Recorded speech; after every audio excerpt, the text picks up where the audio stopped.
Puri station থেকে একটা টোটো নিই, তারপর ওখান থেকে আমরা চলে যাই স্বর্গদ্বার ছেড়ে একটু দূরে ক্যামেলিয়ার সাইডে বিচের ধারে হোটেল বুক করার জন্য। ওখানে একটা হোটেল বুক করি এবং রেস্ট নিয়ে তারপর চলে যাই বিচের ধারে। আর আমি আগে কখনো পুরী আসিনি, এটাই আমার প্রথমবার। আর আমার বরাবরই ছোট থেকে সমুদ্র খুব পছন্দের, আর পুরীর সমুদ্র দেখার জন্য আমি খুব এক্সাইটেড ছিলাম। আর পুরীর সমুদ্র সত্যি খুবই অসাধারণ।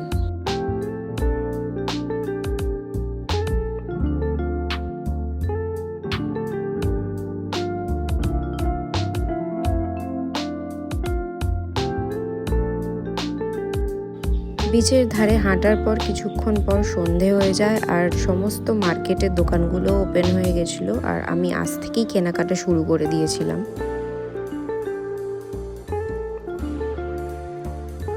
খুব হেভি কিছু খেতে ইচ্ছা করছিল না, কিন্তু খিদেও পাচ্ছিল, তাই সুইট কর্ন কিনেছিলাম খাওয়ার জন্য।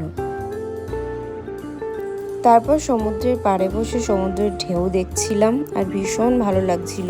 তারপর ওখান থেকেই নিয়েছিলাম একটা ম্যাগি। তারপর 10টা নাগাদ আমরা আবার হোটেলে ফিরে আসি, আর এই হচ্ছে আমাদের হোটেল দ্য ফ্রিঞ্জ। হোটেলটা খুব বড় নয়, কিন্তু সামনেটা খুব সুন্দর করে ডেকোরেশন করা। আর সেদিন রাতে আমরা ডিনার করেছিলাম রুটি আর তার সাথে চিলি চিকেন।